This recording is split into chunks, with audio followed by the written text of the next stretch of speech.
feared religious leaders in Brooklyn. So stay with us.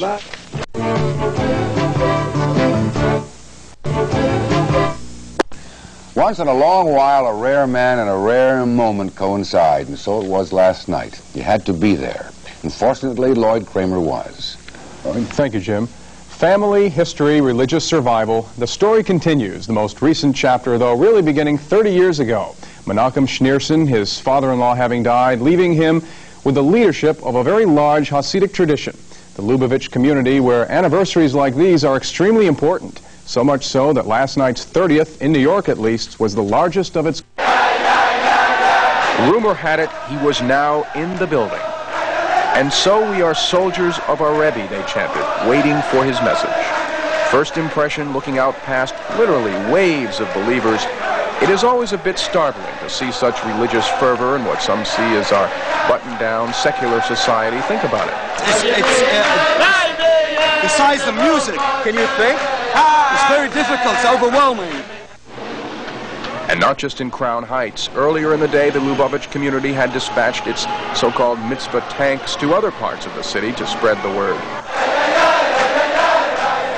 But again, the word finally at 9:30 last night was that Rabbi Menachem Schneerson, the 78-year-old Rebbe or top rabbi in a lineage that began in Russia, was indeed here and about to speak.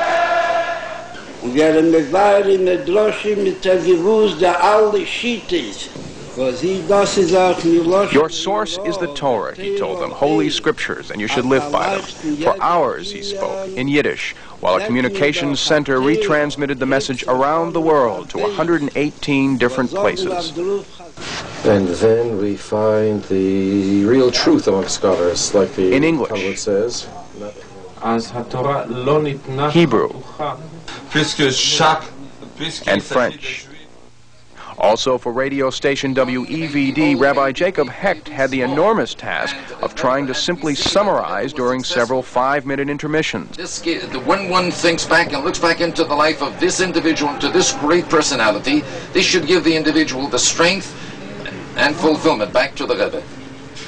Frustrating, nearly impossible. They listened, and they listened, and they listened. At least one person in this international crowd, police estimated was between 8 and 10,000, said he was here just for the night. Where are you from? I'm from London. You're also from London? Yes. Did you come here just for this? Yes, I just came here. I'm leaving tomorrow again. Presidential advisor Stuart Eisenstadt was there, right up front, even though, as is the custom, women remained segregated, listening atop other posts. You don't have to be there in the presence of the rabbi? Not at all. I am inside. I am inside, she said. Meantime, outside this complex, from a man born in Siberia, you're going to stay here until the end. Till the end. Which means about 3, 4 o'clock in the morning. Actually, it turned out only until 2:15. The point is, all Lubavitchers think of this as a kind of pilgrimage, even ones who live relatively close by. I travel here every time just to hear his words of wisdom. It means a lot to me. Where are you from? I'm from East Flatbush. For a few months. But also outside, some evidence that hundreds of recent Lubavitcher emigres from Iran, many of them are now leaving Crown Heights. If you see, now we are about 100 boys and girls together. And if you compare this with the number that we were before, it's 10 times less than before. But unified they all were last night. And if there's a footnote to this story, it could be found finally in that despite what your father tells you, you just had to be there. Father told me. Your father told you? Yeah. What did he tell you? What the Rebbe said. And what did the Rebbe say? My father didn't explain me so good. Eastern Parkway, we can try it again. Rowan? And still to come on the 6 o'clock report. If you